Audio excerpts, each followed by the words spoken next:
Mirëmbrëma. Dita e sotme duhet provohet historike për shtetin shqiptar. Ndërsa reforma në drejtësi është në fazën finale të aplikimit, presioni ndërkombëtar para dhënies së datës për hapjen e negociatave të antarësimit me Bashkimin Evropian për ndërshkime të peshqve të mëdhej përballet me provën e rëndë, vendimin e gjykatës ndaj ish-ministrit të Brendshëm Sajmir Tahiri. Saga Tahiri prej Tretorit 2017, kur dosja hetimore italiane u publikoha nga emisioni Top Story në Top Channel, ka bllokuar debatin publik, por dhe qeverisjen, duke e vendosur qeverinë e cila e bëri reformën drejtësimi amerikane në pozita të vështira mbrojtje dhe paradoksalisht viktimat e para të reformës duket se po vinë prej saj. Në sulm prej 2 vjetësh ka qenë opozita, e cila dje dhe sot ka qenë skeptike dhe aktive kundër kësaj reforme. Tashmë në listë duken dhe emra të tjerë, duke filluar nga deputet, kryetar bashkie. Vetë opozita ka kryetarin e saj të pandehur për influencën ruse, ndërsa presidenti Meta duket sikur po ja krijon vetë klimën vetes për diçka që ne nuk e dim akoma dhe që sigurisht nuk ka lidhje me procesin e shkarkimit të tij nga kreu i shtetit. Prandaj nga ky vendim për Sajmir Tahirin varet e çfarë do të ndodhë me krizën politike në vend. Ashtu si RealStory e paralajmëroi një ditë më parë, Damian Gjiknuri me një veprim sigurisht të koordinuar me kryeministrin, u vetofrua të largohej nga kreu i Komisionit të Reformës Zgjedhore, nëse Partia Demokratike vinte të bëhej pjesë e tij. Por hijet e akuzave, përgjimeve, hamendjeve dhe sidomos të amerikanëve kanë vënë gjithçka në dyshim. Bashkë me ashpërsimin e motit në fundjavë, vendimin për Tahirin mund të ashpërsojë gjithashtu raportet politike në vend, si dhe të ndryshojë qëndrimin amerikan. Qëndrim i cili vendosi rrjedhën e ngjarjeve në këtë vit, rrjedhë që pa ta mund kishte qenë shumë më tepër traumatike. Për këtë do të flasim sot. Sigla.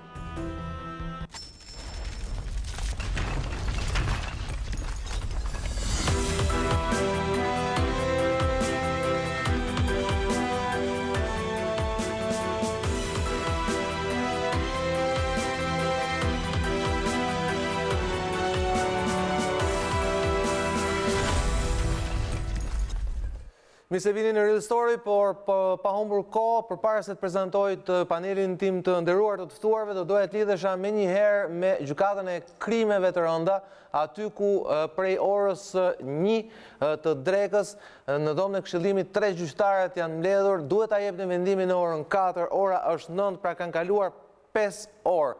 Pra ka një dramë brenda dramës. Elementet e saj sjell live gazetare jon Klodiana Lale. Përshëndetje Klodi. Përshëndetje Zoti Balla dhe suksese për emision. Faleminderit Klodi, po edhe kënaqësi që të kam ty për herë të parë, shpresoj jo të fundit në emision. Dhe jo vetëm atje, po edhe këtu në studio. Klodi, çfarë realisht po ndodh? Përse po vonohet kaq shumë dhënia e vendimit? Pra, nga ora 16 jemi në orën 21, kanë kaluar 5 orë. 5 orë dram duket mes 3 gjykatësve apo jo? Në fakt nuk është një gjë e pazakontë në gjykatën për krimet e rënda, sepse edhe më herët kemi patur vendime të cilët kanë zgjatur për të shpallur shumë larg në kohë. Dhe kujtoj këtu që këto vendime kanë të bëjnë me ato personazhe apo persona të pandehur të cilët kanë ngarkesa jo vetëm të natyrës politike, por edhe kur janë njerëz të drejtësisë. Sigurisht për gazetarët ishte e pritshme kjo vonesë e trupës gjykuese, por pa diskutim tashmë po shkon sikurse ju e thatë për afro 5 orësh tresha gjykuese e kryesuar nga Ardit Mustafaj është kyçur në dhomën e Këshillimit, nuk ka marrë ende një verdikt final për fatin e ish-ministrit të Brendshëm Sajmir Tahiri dhe ish-zyrtarit të lartë të policisë së Vlorës, zotit Jael Qela, por patjetër që nga informacionet e fundit, brenda mbas edhe një ore, kam përshtypje mund të kemi një vendim final, edhe pse kjo nuk është kategorike. Ju pyesni se përse po vonon kaq shumë në kohë. Është një çështje e vështirë në fakt që ka mbërritur te krimet e rënda kjo e Sajmir Tahirit, jo vetëm për qytetarin Sajmir Tahiri, por për ish-ministrin e Brendshëm Sajmir Tahiri, për sa kohë që ky fundit e ka cilësuar çështjen e nisur ndaj tij, pra hetimin e nisur ndaj tij si një hetim të ndikuar politikisht. Dhe sigurisht vendimi i gjykatës është një vendim që sido që të jetë fajësi apo pa fajësi për ish-ministrin e Brendshëm, që dikur Edi Rama e cilësoi kampion, pa diskutim që do të ngjall diskutimet shumëta jo vetëm në radhët e politikës shqiptare, por edhe të opinionit publik. Që do thotë gjykatësit janë në vështirësi për ta shpallur këtë verdikt edhe për faktin se ky hetim ka zgjatur afro 2 vite, nga njëra anë është Sajmir Tahiri i cili pretendon se nuk ka prova për fajësinë e tij dhe që thotë se prokuroria nuk ka hetuar, e nga ana tjetër janë 3 prokuror. Në fakt jo ata që e nisën këtë hetim, por 3 prokuror të hyrë më vonë në çështjen penale ndaj Sajmir Tahirit, të cilët këmbgulin se ish-ministri i Brendshëm ka favorizuar grupin kriminal Habilaj në trafikun e drogës. Sigurisht që nga ky vendim varet jeta e ish ministrit më e gjatë në historinë e pluralizmit shqiptare. Në këtë këndvështrim duhet thënë që gjykatësi duhet të jenë shumë të vëmendshëm, edhe për faktin tjetër se asnjëri nga 3 këto gjykatës nuk e ka kaluar sitën e vettingut. E për këtë shkak, me sa duket, u vështirëson edhe më shumë. Të flakodi ishte një nga pyetjet që do doja të bëja dhe në fakt shumë mirë që e the, pra praktikisht ky vendim gjykate është provë që ata ta kalojnë apo jo vettingun nesër, është më tepër që ndiqet nga amerikanët, është ndjekur procesi gjatë gjithë kohës apo jo, përfshirë dhe ditën e sotme. Por ajo që doja të pyesja unë, ka një situatë. Unë kam qenë i pari që janë nxorë këtë dosje në tetor 2017 në Top Story, në Top Channel. E megjithatë, pra kjo nisi hetimet për Sajmir Tahirin në Shqipëri nisën si pasojë e dosjes hetimore italiane. Një dosje hetimore e cila pas një viti gjysmë gati themi nuk tha që është i pafajshëm, por tha që nuk ka prova, nuk gjeti prova që Sajmir Tahiri të jetë i fajshëm. Pra çfarë të rejash mund të ketë sjell hetimi shqiptar në këtë dosje e cila themi u hap për shkak të Italisë, jo për shkak të hetimeve të prokurorisë shqiptare? Në fakt, zoti Balla, në seancë gjyqësore, unë e kam ndjekur nga fillimi deri në fund procesin ndaj ish-ministrit të Brendshëm, me rezulton paksa ndryshe. Kërkesa për arrestimin e Sajmir Tahirit që prokuroria bëri në kuvendin e Shqipërisë ishte menjëherë pas përgjimeve që u publikuan nga mediat italiane dhe ju më pas me drejt thoni që i transmetuat edhe në Top Story, por nga diskutime që janë bërë në këtë seancë të fundit, por edhe në seancën e mëparshme, prokuroria pretendon se hetimet për persona të cilët dyshohet se kanë bashkëpunuar me Sajmir Tahirin kanë nisur që në vitin 2016 dhe sipas prokurorisë kanë nisur mbi bazën e informacioneve të marra nga oficerët e policisë gjyqësore dhe sigurisht që prokuroria pretendon se bashkëpunimi aso kohe me zyrtarët e policisë në Vlorë ka qenë i pamundur, për sa kohë sipas institucionit akuzës, të gjithë një pjesë e zyrtarëve të policisë në qytetin e Vlorës ishin përfshirë në çështje të trafikut të drogës. Megjithatë, këtë fakt e mohoi kategorikisht Sajmir Tahiri, duke thënë se unë gjatë gjithë kohës në cilësinë e ministrit të Brendshëm, por edhe varësit e mi apo bashkëpunëtorët e mi në policinë e shtetit e kanë denoncuar grupin kriminal Habilaj dhe zoti Tahiri e pyeti me të drejtë prokurorinë.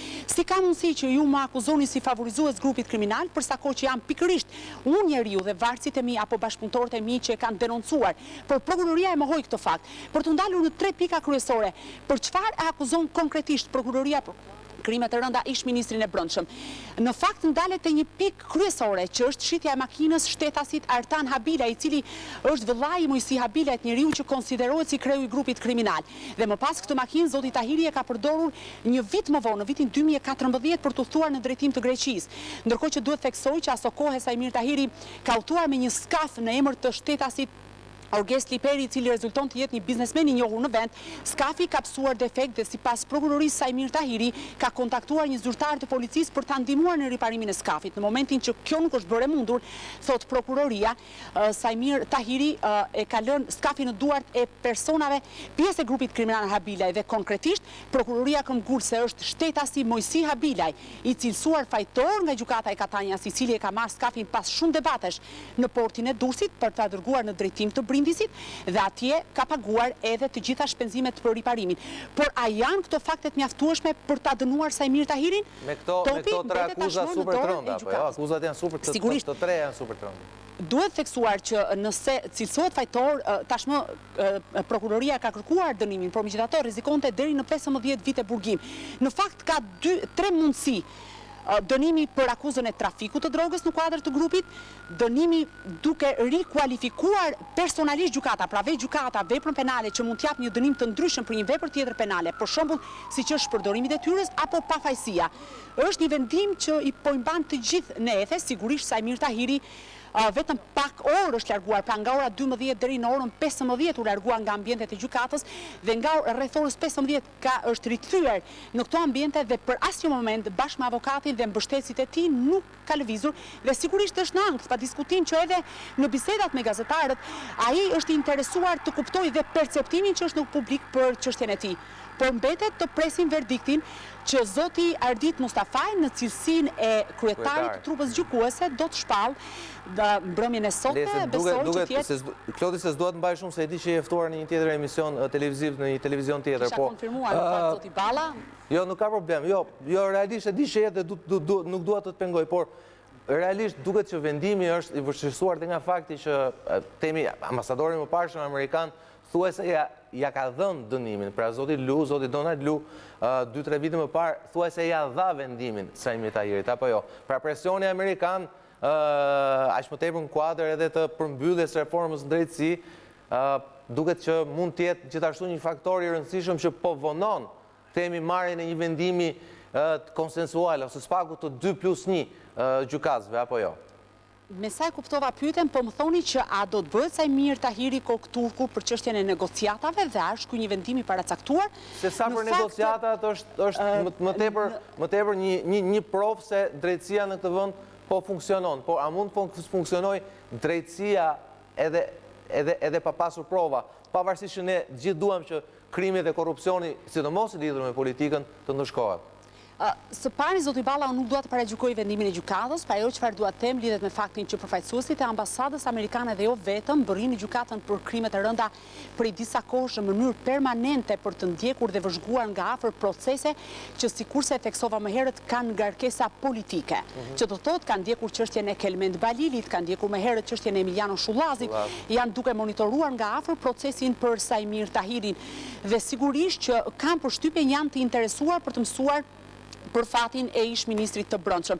Në fakt, nëse sonte Saimir Tahiri do të dënohet, në një farë mënyre mund të bjerë edhe thelbi reformës, sepse unë e theksova më herët, a janë këto gjyqtarë të pavarur për sa kohë nuk e kanë kaluar vettingun?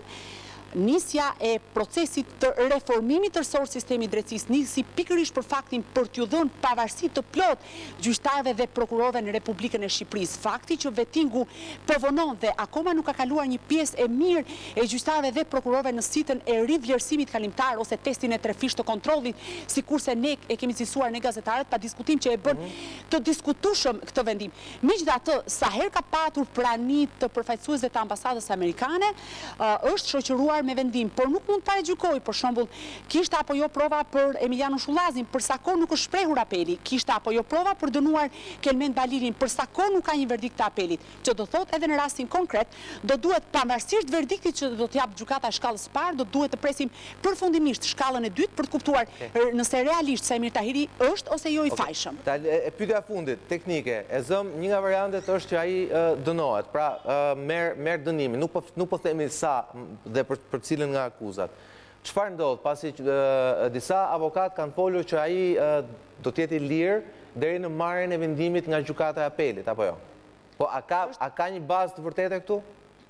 Është i qartë, në fakt, ky moment shumë i qartë në ligj, në mënyrë precize, në fakt, edhe me ndryshimet e reja të reformës, një person i cili është hetuar në gjendje të lirë sikurse është rasti i ish ministrit të brendshëm, dhe këtu dua të bëj një sqarim që në pjesën dërmuese në 90% të rasteve gjykata për krime të rënda për vepra të tilla penale, siç është trafiku i drogës në kuadër të grupit, ka operuar vetëm me masat e arrestit me burg, pra duke i mbajtur prapa hekurave personat e dyshuar, por në rastin e zotit Tahiri, ai ka qëndruar vetëm 10 ditë të mos gabohem në masën e arrestit shtëpiak që më pas u shfuqizua nga apeli. Në rastin konkret është hetuar dhe gjykuar në gjendje të lirë dhe ligji parashikon që personi në fjalë, pra personi pandehur në rastin konkret Saimir Tahiri, qëndron në gjendje të lirë deri në momentin që shprehet gjykata e apelit për krime të rënda.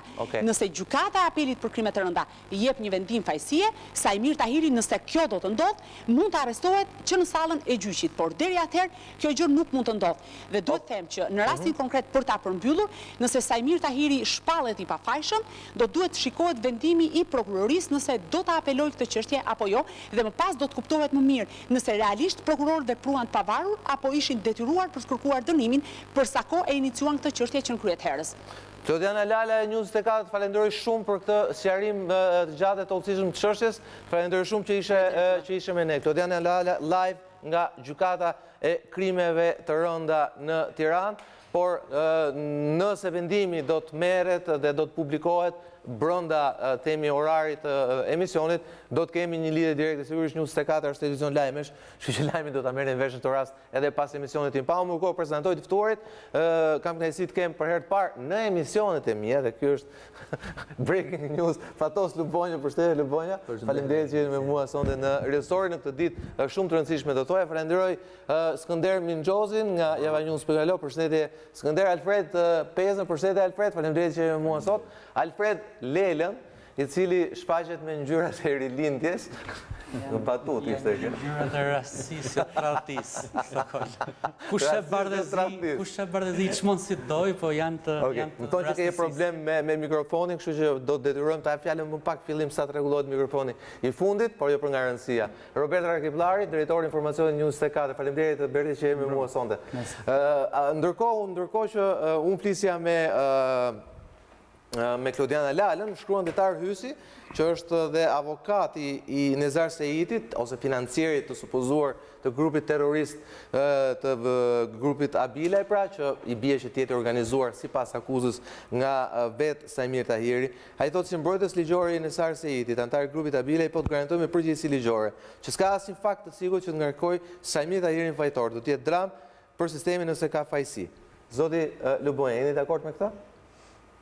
Që do jetë dram nëse Sajmir Tahiri sot dënohet me burg?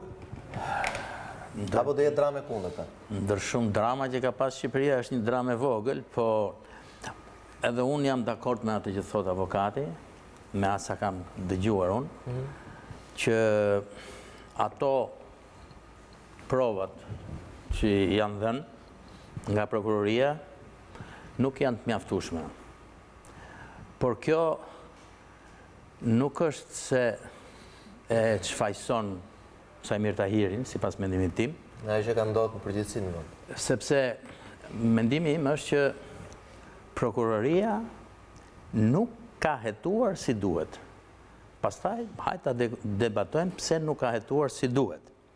Sepse për mendimin tim, çështja e Sajmir Tahirit shtrohet sikur është fjala për një person,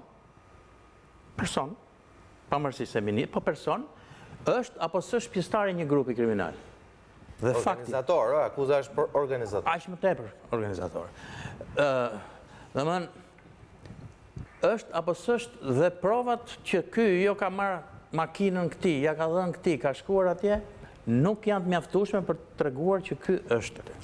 Hetimi që duhet bënte prokuroria, sipas mendimit tim, është hetimi mbi Sajmir Tahirin, ministër, mbi veprimet dhe mosveprimet e Sajmir Tahirit lidhur me këtë rast konkret, po dhe në përgjithësi, pra çështja e Tahirit unë e shoh si në një puzzle ka një copë.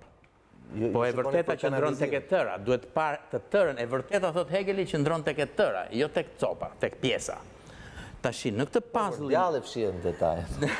në këtë puzzle-in e madh, prokuroria s'ka kërkuar fare për ta ndërtuar këtë puzzle-in se si është figura.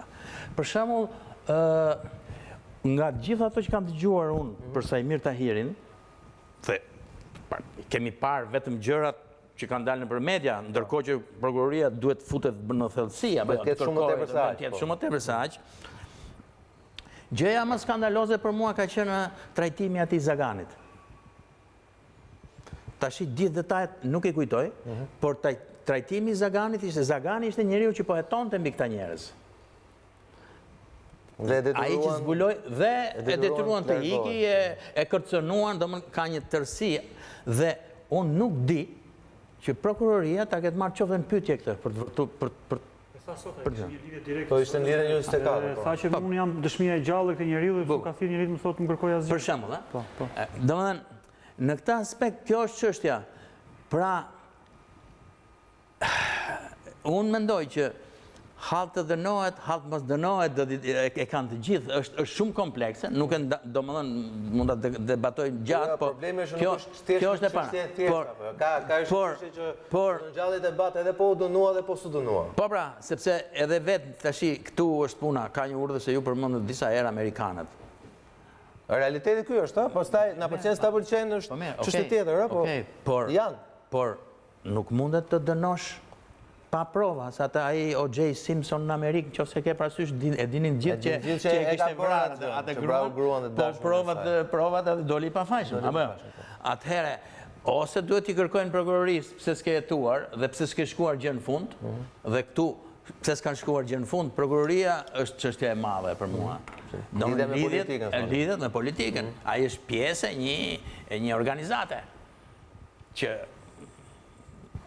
edhe vetë po hedh disa mesazhe. Shefi i madh, kush është shefi i madh, po ka që kanë vllajin, po që kanë kontradikt pastaj. Domethënë, Insinuata ndaj Fatmir Xhafës ishte evidente, ishte arshiqare. Po, dikush thotë që edhe për Olci Ramën është Ndoshta.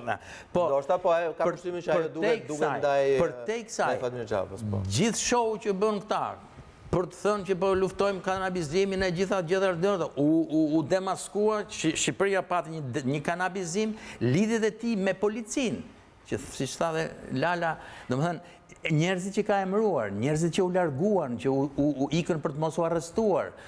Domethënë ka shumë prova që Samir Tahirin e vën në përgjegjësi politike po ndoshta edhe ligjore për veprime dhe mos veprime. Si organizator i kësaj nuk ma merr mendja që tjetë ky organizatori i këtij grupi. Ky është njëri që dhe tjetra që mund të shtoj, pastaj për ta mbyllë se zgjata shumë, është kjo që pyetja është, ore ky njeri që erdhi, si erdhi, pse erdhi ky, se këta tani po bëjnë vettingun, thonë, edhe pyesin edhe sa ka një apartament, sa metër katror, i ka deklaruar gjithë metrat katror apo jo. Ky vjen me një makinë super luksoze, vjen me një jaht. Po. Edhe jatin e ka pasi në opozicion. Po tash ka hetu kush, a di kush se njëri nga i bëri këto se këte jahtet ne nuk i bëjmë aq kollaj, do ta hajt dreqi këtu. Dhe ky vjen edhe na bëhet njëri eksponent i madh dhe ministri i brendshëm, Edhe këto janë gjëra që futen tek puzzle për ta ndërtuar dhe për të thënë që në këtë rast kemi thjesht një prokurori të kastruar, nuk bëhet fjalë do për një... Minxhozi, në fakt, pak minuta para se të fillonim emisionin, the diçka që më bëri përshtypje, the paradoksalisht në rast se Samir Tahiri sot shpahet i pafajshëm, është prova se sistemi i drejtësisë është i pavarur. Nuk ishte loj fjalësh, faktikisht unë duke parë raportimet, duke parë gjithë kontekstin cilin është zhvilluar dhe po shpaloset kjo ngjarje, dorë pas dore, duke parë që vrasja politike e Samir Tahirit është gati një e mirë publike sot, dhe nuk e egzagjeroj besoj kur them këtë. Edhe nga vetë partia e tij thonë jo? Natyrisht që po, sepse partia e tij do të ketë mundësinë ta shes sadopak në Bruksel ditët që vijnë, për te merakjeve që mund të ketë për ato që Samir Tahiri mund të di dhe mund të flasë, dhe mesazhet e tij të kriptuara janë bëjnë të mendosh, si çdo ish zyrtar, pasi ka ikur nga zyra. Janë të kriptuara. Unë mendoj që mesazhi për Xhafën ishte i qartë. Po, dhe të hapura. Jo mesazh, po provë, sipas tij e dorëzuar ndosje e emailit që i ka çuar Mimi Kodhelit për mos funksionimin e radarëve. Mendoj se mesazhet për paraardhësit ose për të barabartët janë të parëndësishme. Mesazhet e kriptuara të Tahirit kanë rëndësi nëse do t'i drejtoheshin Ramës, sepse konsiderohet ai koka e piramidës politike të shtetit. Por mendoj e ka shpëtuar, nuk ka një mesazh direkt.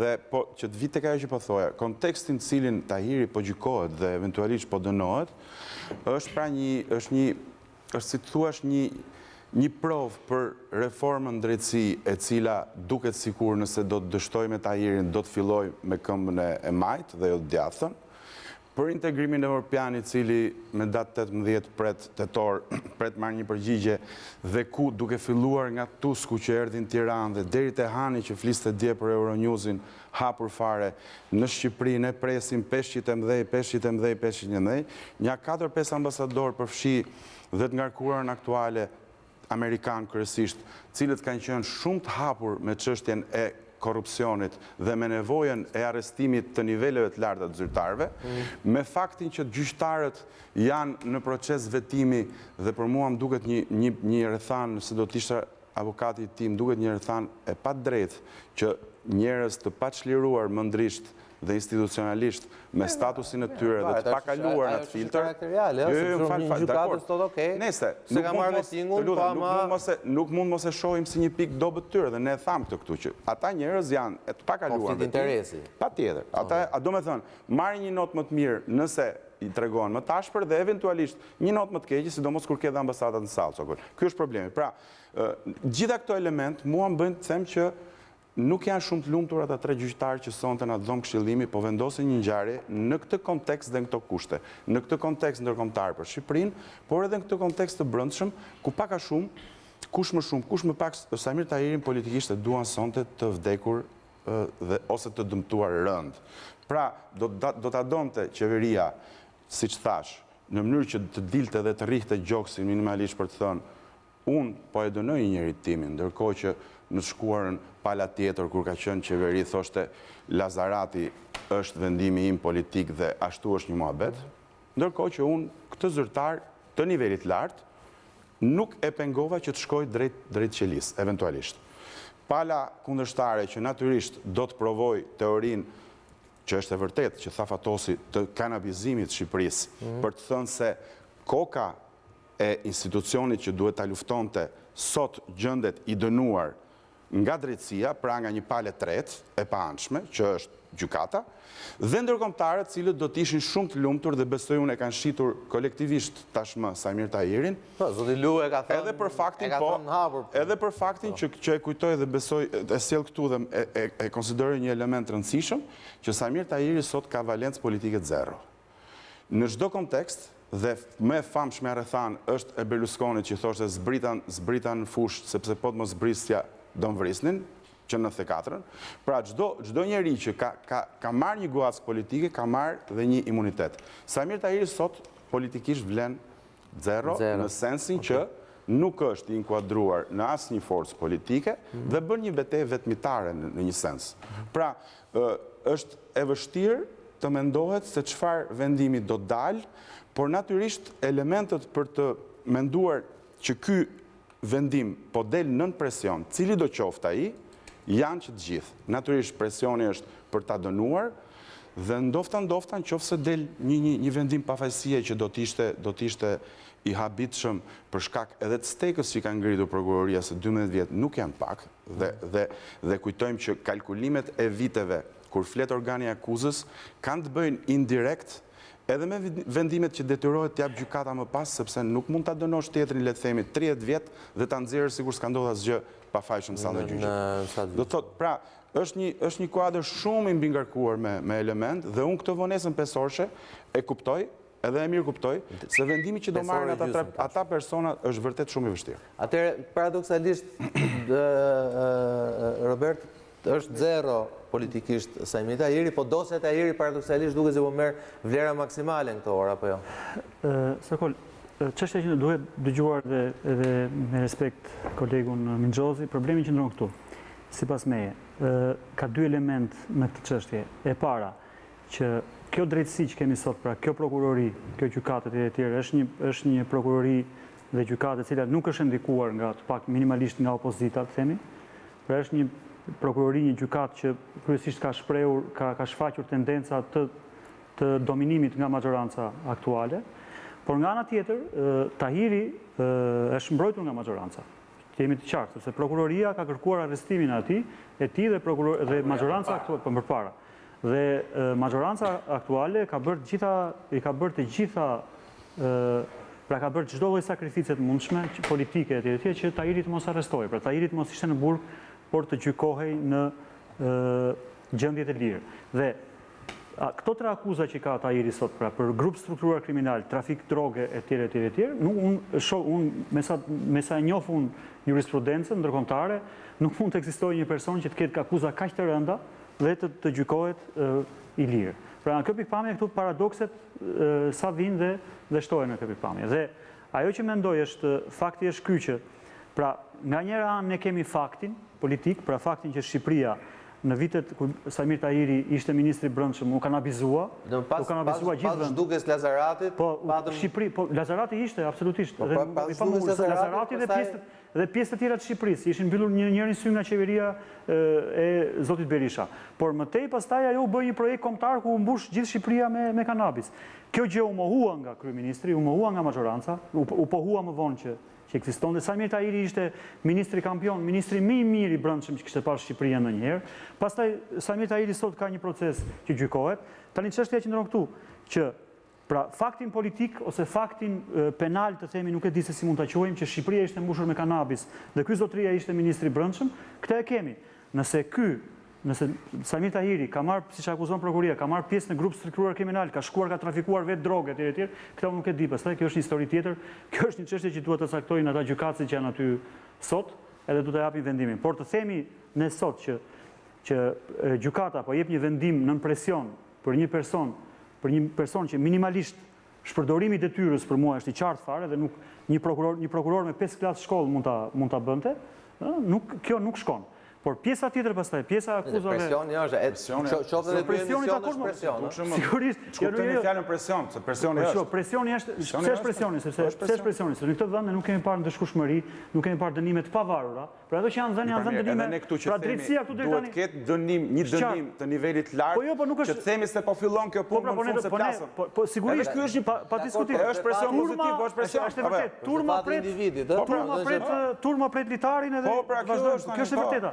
Por aman, fakti është u kanë abizuar Shqipëria. Pra ne nuk po flasim për një viktim, për një person i cili është përzgjedhur nga ndërkombëtarët, hajde ti dhe ti do jesh për të bërë kokë. Gjykimi penal nuk është me konsideratat përgjithshme u kanë abizuar Shqipëria. Do ta kapësh rast pas rasti. Përgjegjësia e ministrit në X rrethana me X drejtor policisë që e ka lejuar në këtë linjë. Nuk mund ta kapësh, ai është dënim politik pastaj. Për atë që thua ti lutem, humbet votat. Unë nuk e gjej atë. Nuk humbet lirin, më fal. Por ama që Shqipëria u kanë abizuar. Ky zotëria u shpall kampioni i qeverisjes. Këtu dënohesh me vota. Kjo që thua ti, kjo që thua dënohesh me vota. Penalisht dënohesh me prova. Me prova pra, me prova për shpërdorimin e tyre. Dënon të humbet pushtetin. U mbush Shqipëria me kanabis. A ishte ky përgjegjës për këtë gjë? A ishte a doli raporti i Shikut që policët ishin u bën policët që drejtor e para një. Provo lidhje me ministrin. Do të sqaroj një moment të vogël. Tash fatosi e tha që ne kemi një ministri hetim i ngushtuar, duhesh hetim i ta mbaroj. Pra ne kishim një ministri të brendshme ku nuk hartonte politika. Nuk bënte politika se si duhet bëj, se si duhet jetë rendi publike etj. Ne kishim një ministër të brendshëm që thoshte jam unë shefi policave. Ky zotëria dilte thoshte unë, po të shikoni një policë, jam unë mbrapa tij. Jam unë etj. Dhe policia e shtetit për herë të parë, po e them për herë të parë, u bë njësh me ministrin e brendshme. Pra, ky ishte shefi policisë. Gjithmonë. Jo, s'ka qenë kështu. Pra, edhe zyrtarisht nuk ka qenë kështu. Sa mirë e bëri ndoshta më spektakolare. Kjo ishte gjë e rëndë. Të lutem them ose thot. Bashkimi i policisë. Policia e veçuar nga ministri i brendshme. Ishte një gjë e rëndë. Po kjo ishte vetëm rast që kanë parë. Ky shkonte në përse nuk dua edhe një herë po them. Unë që ta Fredi ta mbyll. Pra edhe një herë po them, akuza e prokurorisë për grup të strukturuar kriminal, për që ky ka trafikuar drogë vetë etj, është totalisht e dyshim dhe ky fakt mendoj unë është nga arsyet sepse ata gjykatësit thotë janë mbyllur aty në dhomë edhe nuk din çfarë vendimi të japin. Sepse kjo është një gjë që duhet provuar. Po kjo duhet provuar, kjo është nuk e di se çfarë prova ka për këtë.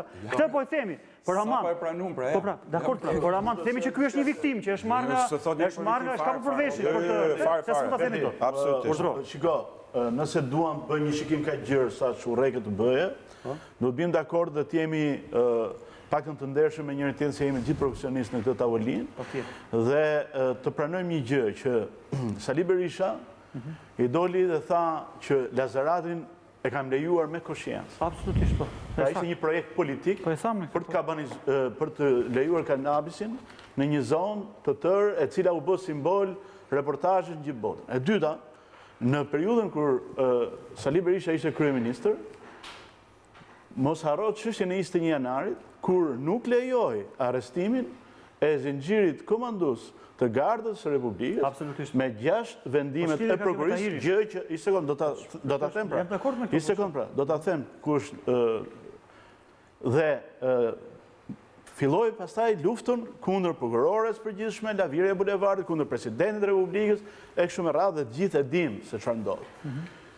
Për analogji, këtu nuk qëndron asgjë në raport me qëndrimet e mazhorancës për këtë çështje dhe në lidhje me problematikën që ju trajtua. Sepse në asnjë rast mazhoranca nuk i ka dhënë as mbrojtje politike dhe as nuk ka lejuar kurrë dhe as nuk ka ndërhyrë kurrë dhe as nuk ka bërë asnjë tentativë për të penguar prokurorin apo gjykatat apo I tha që mos arrestohet, prokuroria ka arrestim apo jo? Për të bërë atë që ajo ka menduar se duhet bëj në çdo rast. Për sa i përket pjesës a e ka mbrojt mazhoranca apo jo Samir Tahiri, kjo është e pavërtet. Është e pavërtet sepse Samir Tahiri pat koshiencën politike që të largohej nga politika, të dorëzonte mandatin dhe të vinte në dispozicion të drejtësisë. Se si përfundon kjo histori, ne prandaj jemi këtu për të analizuar. Por doja t'i thoja këto të vërteta. Për sa i përket presionit, Ti gazetar, po të lutem, ti gazetar, i vjetër dhe i marr, më thuaj një rast kur dhe më thuaj një rast kur një i akuzuar, një person i akuzuar për krime kaq të rënda, për pjesëmarrje në grup të strukturuar kriminal dhe trafik droge në sasi të mëdha, hetohet i lirë. Ma thuaj, një rast. Shiko, këtu brenda, hajde, më thuaj. Ma thuaj. Dhe unë jam gati të them, dhe pastaj dhe e para dhe e dyta, majoranca votoi kundër arrestimit të Tahirit se u votua kundër kësaj gjëja apo jo. Këtë po them, këtë thash. Berdi, këtu janë vrarë njerëz live në bulevard dhe nuk janë arrestuar. E kupton? Dhe as nuk kanë dënjuar të shkojnë as para hetuesve dhe nuk janë paraqitur. Ka të bëjë me masën sigurisë para S'ka lidhje kjo. Kjo është pjesë procedurale. Mos ngatërro. Elementët e do një emër këtu që di gjithë. Shumë i lartë. Mos ngatërro elementët procedurale. Giulio Andreotti quhet. Dakor? Ka vrarë gazetar ka qenë. Mino Pekorelin e ka vrarë kryeministin. Të lutem. Ka puthur Totorinën. Ka vrarë gazetar. Ore fal, një sekond tani, të lutem. Ke gabim bra. Ja, korrigjoj Lugojnë. Totorina e takohet apo puthja nuk është. Ishte akus për korrupsion. Unë po them treta. Ai mund është si puna saj, s'ka pas provë që ka bërë. Një person e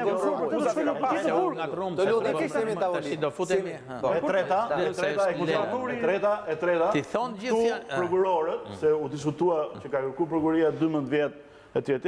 Tu ka pas raste ku prokurorët kanë kërkuar dënim me burgim të përjetshëm dhe gjykata e krimit të rënda ka dhënë pafajësi. Patjetër, është normale. Pra, jemi në këtë diskutim. Për sa i përket pastaj presionit, unë mendoj që askush nga shqiptarët sot në botë nuk do donte të ishte as në vendin e Samir Tahirit, as në vendin e 3 gjyqtarëve që do japin vendimin për Samir Tahirin, për arsye se sepse rrethanat, jo, ne po diskutojmë tani. Presioni maksimumi duhet të shërbejë ta marrin dosjen dhe ligjin dhe ta zbatojnë gërm për gërm apo me kujdes. Me gërm për gërm. Okej.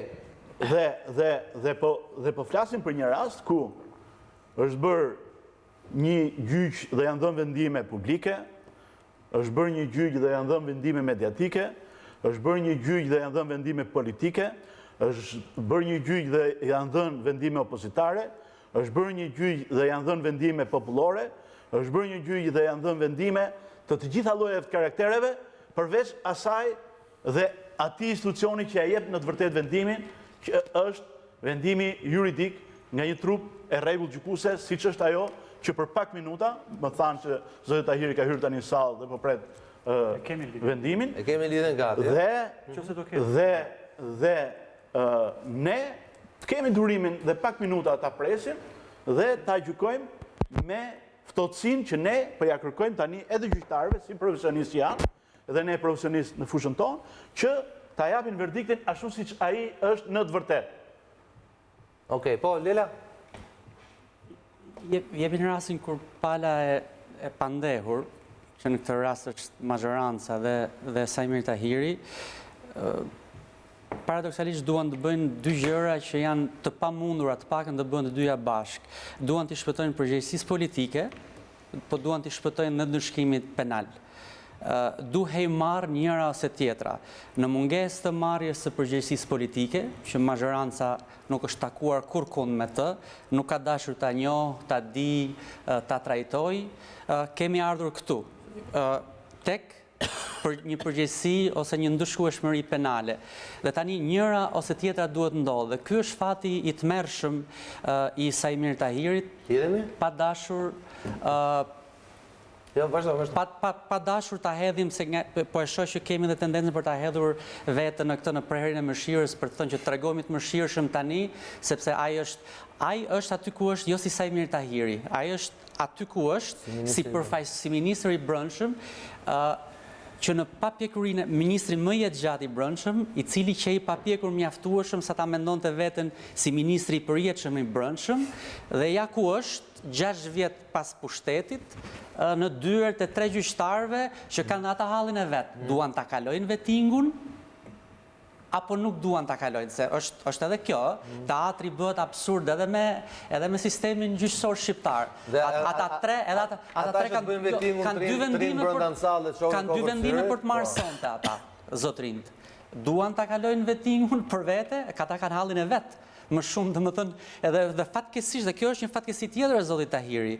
Ata janë duke marrë një vendim për veten, në raport me të tjerët, më shumë se për Tahirin. Fatkeqësia tjetër është, zoti Tahiri ka kundër gjithë. Amerikanët qartësisht e ka nisur luja dhe e ka thënë me emër, me mbiemër. Ja ka dhënë vendimin, ja ka dhënë vendimin. Amerikanët, sa më takon mua dhe, domethënë, sa dim dhe sa edhe prania atyre në sallë është në vazhd të asaj që ka thënë luja prej 2 vjetësh apo 3 vjetësh e këtej.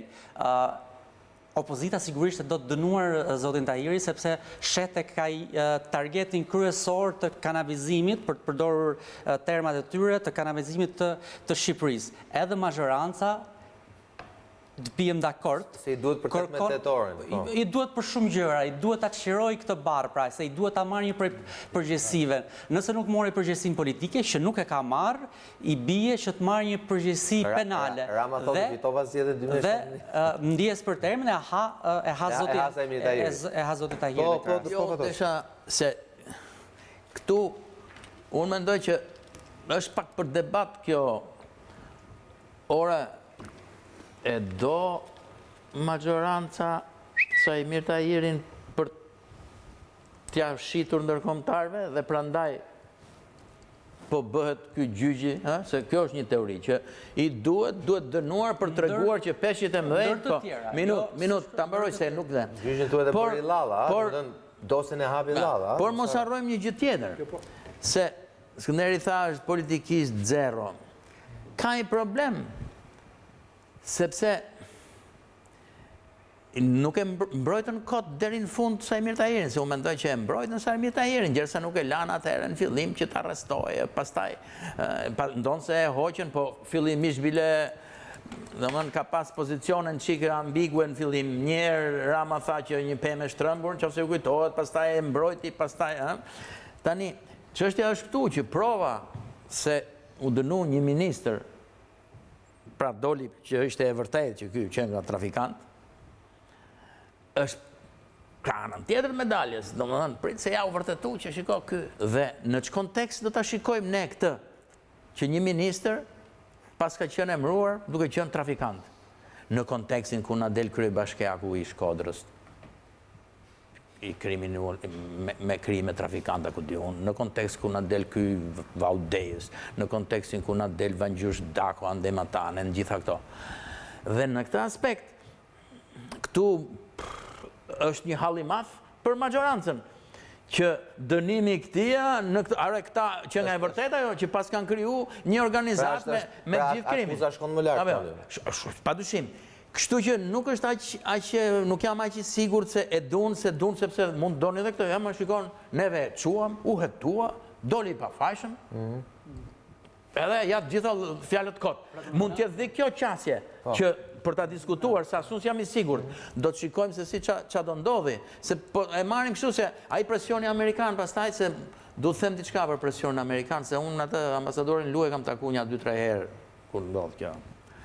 Tashi problemi atyre është çik ngatruar, domethënë se ata nuk janë afër Shqipërisë, nuk jetojnë gjithë hallet tona këtu dhe futja e 2-3 kokrave për të thënë që shiko se reforma në drejtësi po funksionon, mjaftojnë 2-3 peshë të mëdhej dhe mbaron historia, përdoret si shembull që ja, shiko, reforma në drejtësi po funksionon, por nga ana tjetër më vjen keq.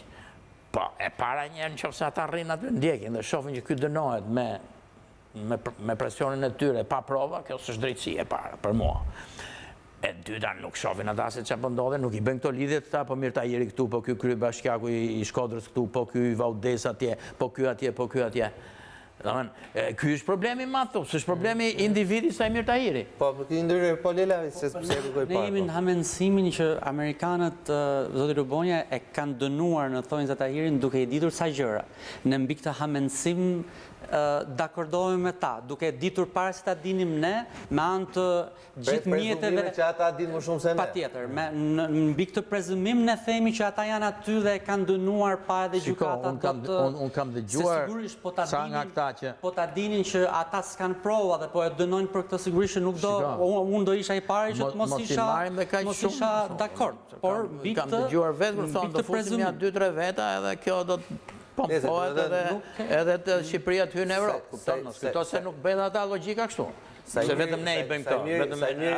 Po Fatos, përsa i mirë ka të fatin e keqë gjendën një moment shumë delikat për vëndin. Ai është si provë e reformës drejtësisë, për ne duhet qëndrojmë korrekt për mua. Do Amerikanë, s'do, s'ke prova, mos e dënoz aty. Aty jam dakord me ju, po Lina, vetëm shkurt lutem se ose shkoh, po ama hetoje, se s'ke jetuar, se drejtësisë s'ke jetuar. Çështja e reformimit të drejtësisë nuk është çështje individesh apo dënime sporadike apo të veçanta.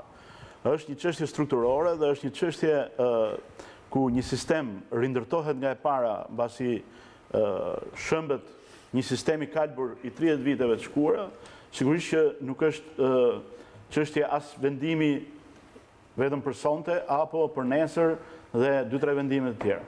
Por nga ana tjetër ne jemi dëshmitar gjithë që përgjatë proceseve dhe përpjekjeve të shteteve të ndryshme për të qenë antarë të Bashkimit Evropian, ose që kanë kaluar nga rrugtimi ynë, apo kanë qenë në fazën ku ne jemi sot, sigurisht që është kërkuar që të jepen modele, që të jepen shembuj, dhe kryesisht kemi parasysh rastet e Bullgarisë, Rumanisë, Kroacisë dhe vendeve të tjera, të cilët mbasi janë antarësuar ose mbasi kanë marrë përsipër reformimin e drejtësisë për shkak të hetimit më të drejtë, më të paanshëm, më profesional dhe të funksionimit realisht të sistemit, siç ne po duam që të funksionojë edhe ky sistem i ri që po ndërtohet, atëherë rezultatet kanë qenë që ato që kemi parë kur kanë shkuar përpara drejtësisë apo kanë përmenduar edhe në burg, ish kryeministra, ish president, ish ministra shumë të rëndësishëm. Isha, vetëm isha. Jo. Mos e harro se isha po pra. Për rastet e njohura, për rastet e njohura deri tani të shteteve. Jo, nuk ishte. Po flas për shembull konkret, nuk po flas me if ose nuk po flas me shkollë. Po flas për raste janë ndëshkuar për vepra që kanë bërë, kanë pasur funksione të larta politike. Dhe nuk kanë qenë ndëshkime emocionale dhe nuk kanë qenë ndëshkime sporadike. Për sa i përket diskutimit, nëse s'kan qenë kështu, nga e diti s'kan qenë kështu. Po edhe ne e dim, reforma në drejtësi në Rumani ka dështuar. Ti e pe se që ndodhi në Macedoni, që ndodhi. Ndodhi prokurororia, doli e korruptuar. Po si, dështoj në Rumani, por si dështoj në Rumani? Si dështoj? 28 ministra dhe ish ministra dhe kryeministra u arrestuan brenda natës në Bukuresht dhe me fushata mund të edhe me Roxha arrestonte këtu. Dhe të friksuar nga kjo gjë, më pas tentuan ta bllokonin atë që u tentua të bëjë me 30 qershorin në Shqipëri. Kështu që, pra, dhe kjo është realiteti. Për sa i përket nëse do apo s'do Partia Socialiste të dënohet apo majoranca në përgjithësi, kjo është një diskutim që as nuk duhet vënë në askush. A do për Tahirin? Të bëj pyetje, sot nuk dënohet se Tahiri deli pafajshëm. Hape negociatën 18 tetor? Shko, unë nuk besoj kurrë që ka lidhje fati juridik i një individi, qoftë ky dhe ish ministri i brendshëm, me fatin e hapjes apo jo të negociatave të një shteti siç është Gjermania. Mundohet që dënohet në mos hapen. Ky është që mundohet që dënohet në mos hapen. Sigurisht, dakord. Po them, në rast se ai, po kjo është marrë qartë, në rast se deli pafajshëm. Është absolutisht më madh të mendosh që majoranca dëshiroka dënimin e njërit apo tjetrit, ai më pak të njerëzve të cilët kanë qenë pjesë e saj. Politike, kemi pa manovra, edhe në ndoli kume se nga. Për diversion, dhe O, Fredi, po pëse më kështu? Po në qofë se këtu ky është një problem i madhore, se këtu e kam problem edhe me ty që të njofë si e deputet. Në qofë se unë kam hy aty me vullnet të mirë, për të bërë punë të mira, dhe më del ky njeriu aty që lidhet me kriminellet, jo du që të dënohet, po 2 herë du të dënohet, sepse më ka tradhtu dhe mua. Apo jo, dhe ndjehemi i shgënjur në partinë ku bëj pjesë.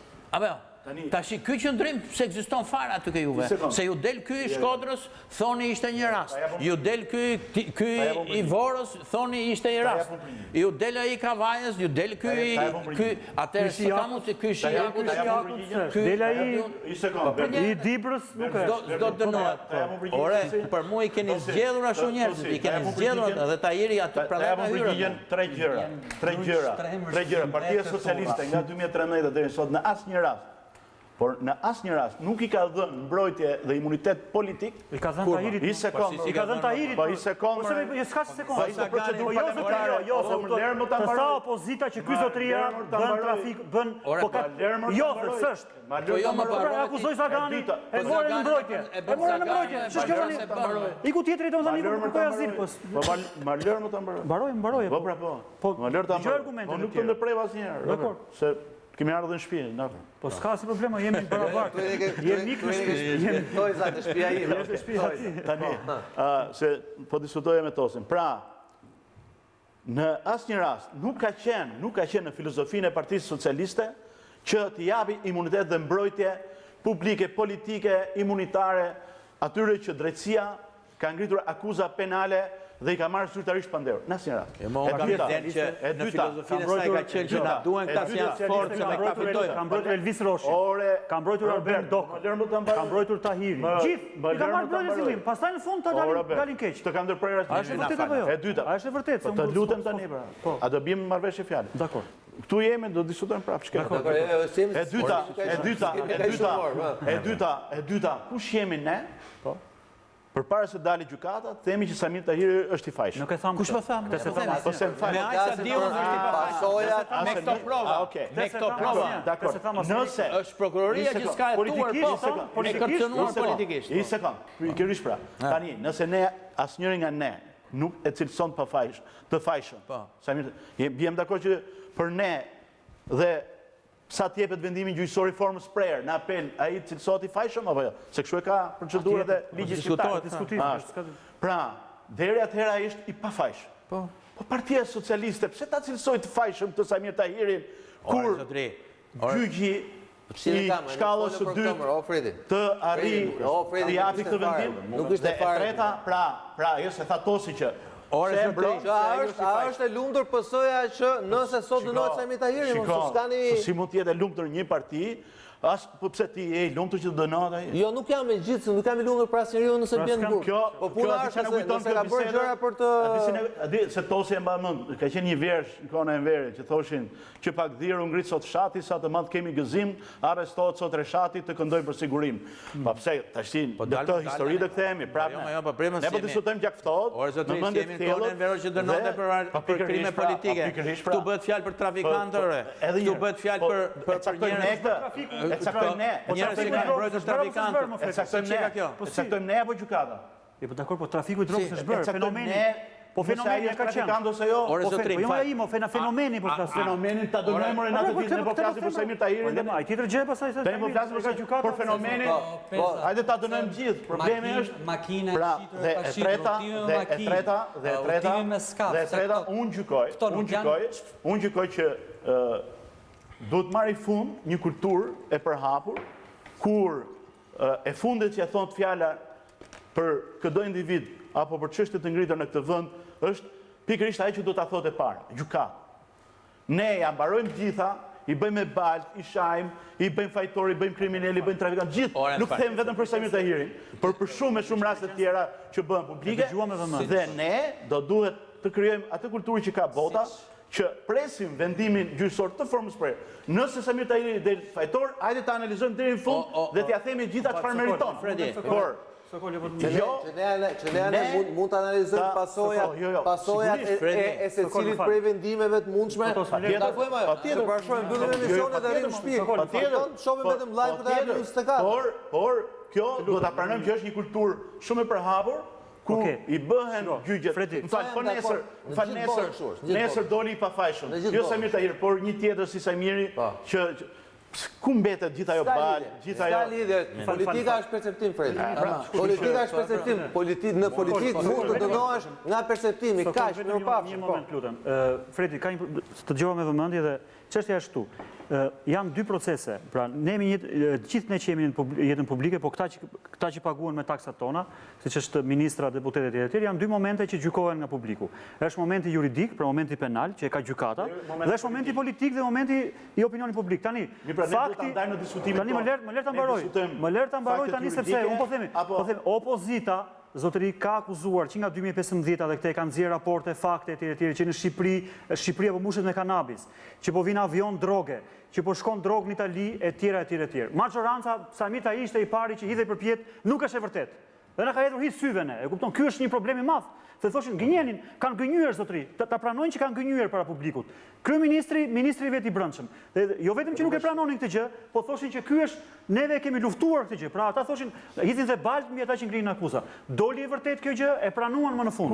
Kush doli e vërtet? Që Shqipëria mbush me kanabis, e ka pranuar dhe Rama. Kryeministri ka thënë që po, ne nuk e kemi dëgjuar opozitën atëherë. Rama vet. Jo, Fatmir Xhafa. Mund të dëgjoj Rama asnjëherë. Shiko, për kanë gëzim të Shqipërisë nuk ka folur asnjëherë. Kurse Fatmir Xhafa si ministri i brendshëm. Fal, Rama ka thënë kështu që neve mund të jo se ka pranuar kanabisin, por ka thënë që ne do ta kishim dëgjuar opozitën, nuk e kemi bërë gabim se kemi dëgjuar opozitën në ato momente. Pra ka pranuar si Rama s'pranon asgjë në këtë kuptim, por këtë gjë pak na ka pranuar. Por edhe Fatmir Xhafa e ka thënë etj. Pra në këtë kuptim, Sokol, problemi qëndron që nga pikpamja politike, fakti ekziston, por nuk është vetëm... Kemi zhvillim të minutës fundit, me sa duket ka është marrë vendimi nga gjykata, unë shpresoj të kemi një lidhje me gjykatën e lartë, me gazetarin tonë, aty më thoni vetëm emrin, është dënuar për shpërdorim detyre Sajmir Tahiri me 5 vite dhe kjo ndërkohë është konvertuar në 3.4 vite burg. Kjo tani këto është për ta parë, pra 5 vite që konvertohen në 3.4. Po jo, 3.4 që do t'i kryej. Se këtë nuk kemi të qartë, po besoj ta marrim vesh pas pak, pra ish ministri i brendshëm Sajmir Tahiri në breaking news, pra ndëshkohet me shpërdorim, vetëm për shpërdorim detyre nga gjykata e krimeve të rënda, pra e nivelit të parë, me 5 vite burg, të konvertuara këto pastaj në 3 vite e 4 muaj, 3 vite e 4 muaj burg. Kemi gazetaren tonë Doriana Bezat, e cila është në linjë të drejtë për drejtë. Mirëmbrëma Doriana. Mirëmbrëma Sokol, unë ndodhem në gjykatën e krimeve të rënda, aty ku për më shumë se 10 orë është dashur që të merret vendimi për ish ministrin Sajmir Tahiri. Gjykata i ka rrëzuar 3 akuzat e rënda ndaj ish ministrit, duke e dënuar atë dhe duke shpallur fajtor vetëm për veprën penale shpërdorim detyre. Atëherë një sekond, Doriana, i ka rrëzuar të 3 akuzat dhe i ka ngritur një akuzë të re, një ndërshkim të ri? Po, sipas gjykatës së krimeve të rënda, gjykatës së shkallës së parë, është thënë se ka indicje që Sajmir Tahiri mund të ketë njohje apo lidhje me grupin Abilaj, por nuk ka prova për këtë, prandaj është rrëzuar akuza për trafikim të lëndëve narkotike, trafikim ndërkombëtar të lëndëve narkotike, grupi strukturuar kriminal dhe veprime në kuadër të grupit të strukturuar kriminal. Sipas gjykatës, me provat e depozituara nga prokuroria, provohet vetëm vepra penale e shpërdorimit të detyrës, për të cilën gjykata ka vendosur masën e sigurisë 5 vite burgim për ish ministrin Sajmir Tahiri. Dënim ky që sipas 1/3 gjykimit të shkurtuar shkon në 3.4 muaj burg dhe rikualifikohet më pas në 3 vite shërbime prove për të mos kryer asnjë vepër tjetër penale. Pra Doriana, që ta kuptojmë, 3 vite e 4 muaj burg. Nga këto, ju thoni që 3 vite kthehen në shërbim... Gjithë dënimi 3.4 vite burg kthehet... Pra Sajmir Tahiri nuk do të bëj asnjë ditë burg. Ky është lajmi. Sipas gjykatës shkallës së parë për krime të rënda, Sajmir Tahiri dënohet me 3 vite shërbim prove me kushtin që të mos kryej asnjë vepër tjetër penale. Dhe një penalitet tjetër që të mos ketë asnjë funksion publik për 3 vite. Pra Sajmir Tahiri për 3 vite që do jetë në shërbim prove, nuk do të ketë drejt të zgjidhet në të temit marrë pjesë zgjidhet në pra ky është një farë mënyrë është një dënim me kusht, po lajmi është që Sajmir Tahiri nuk do të bëj asnjë ditë burg, apo jo? Po Sokol, dhe lajmi tjetër është që 3 akuzat e rënda ndaj ish ministrit janë rrëzuar nga gjykata për krimet e rënda. Okej, Doriana Bezat, falenderoj shumë, nëse do kesh informacion. Doja të shtoja Sokol edhe diçka për ish drejtorin e policisë së Vlorës, edhe ndaj atij janë rrëzuar të 3 akuzat dhe ai është dënuar vetëm me 3.4 vite burgim për akuzën e shpërdorimit të detyrës. Okej, Doriana Bezat e 24 me këtë zhvillim të fundit dhe të rëndësishëm, pra gjykata e krimeve të rënda e gjend fajtor për shpërdorim detyrës Sajmir Tahirin si ministër i brendshëm deri në mars vitit 2017, ndërkohë të 3 akuzat e rënda si organizatorë grupeve kriminale me qëllim trafikimin e lëndëve narkotike janë rrëzuar nga gjykata. Sajmir Tahiri është dënuar me 5 vite burg të përkthyera për shkak të hetimit të tij në gjendjen e pandehur edhe si në arrest shtëpie për disa muaj arrest, është konvertuar në 3 vite dhe 4 muaj burg, të cilat ai do t'i kthejë në shërbim prove, pra është një dënim me kusht. Pra Sajmir Tahiri, ish ministri i brendshëm, vërtet dënohet nga gjykata, por sonte do t'ikin në shtëpi. Publicitet dhe rikthehemi diskutojmë më një herë këtë zhvillim tepër të rëndësishëm këtu me të ftorit e mi.